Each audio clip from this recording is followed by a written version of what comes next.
Bonjour, bienvenue sur Centrale Nature. Alors, cette fois, on va voir le film Closing the Loop, ou plutôt l'essentiel du film en quelques minutes. Donc en préambule, c'est un film sur l'économie circulaire. Autrement dit, comment produire et consommer en protégeant l'environnement au lieu de l'épuiser. Donc c'est un film de Graham Sheldon qui est sorti en avril 2018. Il est présenté par le professeur Wayne Vissé et présente 5 types d'initiatives pour réaliser l'économie circulaire: réduire, réutiliser, recycler, renouveler, réinventer. Donc ce sera scindé en deux pour pas que ce soit trop lourd. On va voir dans cette vidéo 10 initiatives en 10 minutes, c'est-à-dire moins d'1 minute par initiative. C'est parti. Alors ça commence avec le professeur Wayne Vissé qui nous dit que nous, pays, entreprises, consommateurs, ne sortirons pas de la croissance. Il faut redéfinir le système industriel, il faut une nouvelle révolution industrielle. Et les entreprises montrent que c'est possible, elles le font déjà.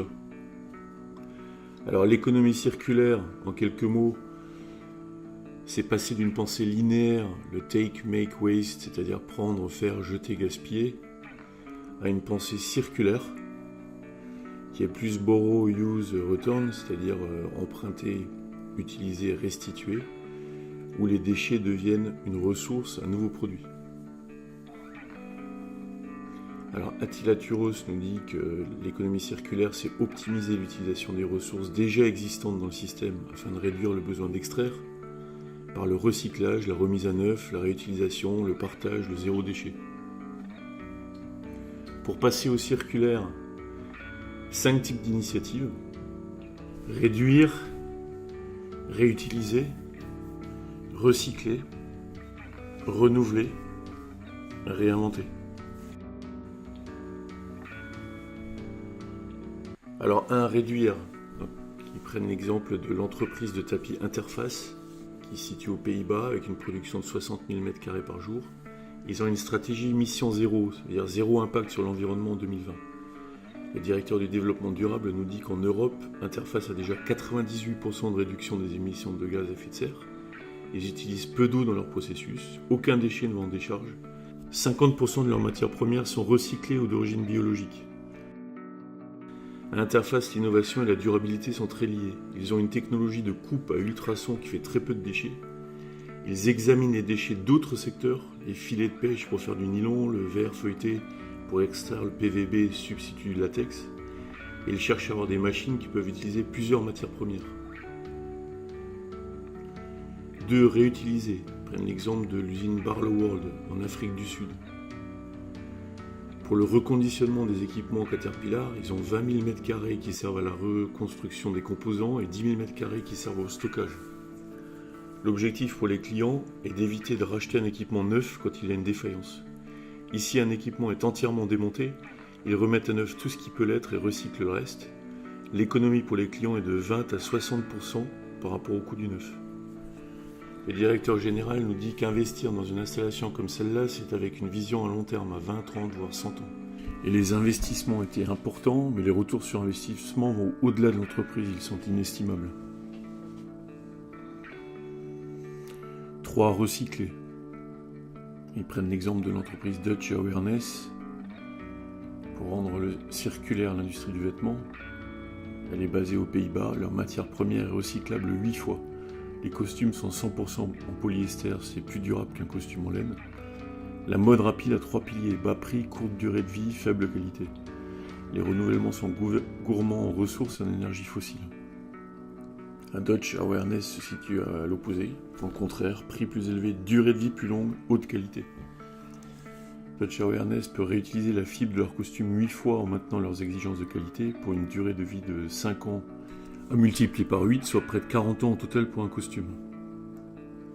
Alors les partenaires de Dutch Awareness, il y a l'Institut API aux Pays-Bas. Donc un scientifique explique que les granulés de polymère sont transformés en fil PET. Un fil, c'est des centaines de filaments de diamètre 29 micromètres. Un cheveu, c'est 80 micromètres. Un flux de déchets propre est essentiel pour que ce soit recyclable. Ils testent les propriétés mécaniques des matériaux, doivent avoir les mêmes performances que les matériaux initiaux. Il est très important d'avoir une réflexion sur le cycle de vie dès le début. Alors, autre entreprise partenaire, BK Tüche, le DG nous explique qu'il produit 5 à 6 millions de mètres courants par an et qu'un métier à tisser produit 150 mètres par jour. Pour utiliser des matériaux recyclés, ils utilisent les mêmes machines. Le tissu est prêt à l'emploi après 8 semaines de production. Il est de très haute qualité, il est recyclable, 100% polyester avec une fonction de contrôle de mouvement.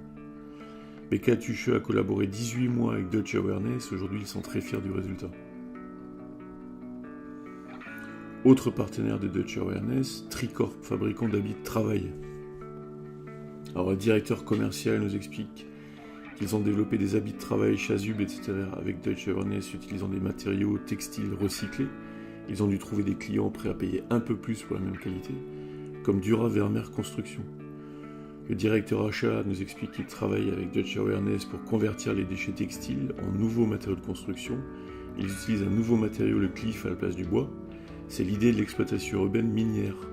Réutiliser ces déchets et près de l'endroit où on les produit. Alors en 4 renouvelés, prennent l'exemple de Novamont, une entreprise qui produit du plastique à base bio et biodégradable et qui est située à Novara en Italie. Le directeur recherche et développement nous explique qu'ils utilisent des matières premières naturelles associées à une utilisation spécifique de l'amidon. Ils obtiennent du bioplastique, biodégradable, qui peut être utilisé pour divers produits, comme des capsules Lavazza, on va le voir. Après usage, les produits sont éliminés dans des entreprises de compostage industriel. Ça évite que les déchets organiques aillent dans des sites d'enfouissement et d'incinération. Et Il Giardinoni, coopérative sociale qui composte les capsules Lavazza, basée à Milan en Italie, la DG nous explique qu'ils réutilisent les capsules et les déchets de café, ils font pousser des champignons. Ils utilisent le compost des déchets de café et obtiennent 30% de rendement supplémentaire pour les courgettes, les salades, etc. C'est de l'upcycling. Ils produisent la nourriture des champignons avec des déchets de nourriture. Toujours en 4 renouvelés, l'entreprise Biogène en Angleterre, une entreprise d'énergie. Un ancien PDG nous explique qu'ils utilisent 250 000 tonnes de déchets alimentaires, de particuliers, d'usines, et les transforment en électricité et en fertilisant. Un ancien manager régional nous dit que le traitement dans la centrale locale utilise 45 000 tonnes de déchets alimentaires par an pour les transformer en 45 000 MWh d'électricité qui alimentent près de 40 000 foyers. Alors, pour comprendre un peu mieux comment ça fonctionne. Donc les déchets par camion sont déversés et mélangés, ils reposent un jour maximum.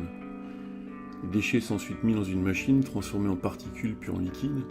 Le liquide purin est mis dans le réservoir de déchets bruts, puis ça va dans des réservoirs de digestion, 35 à 40 jours, générant du méthane.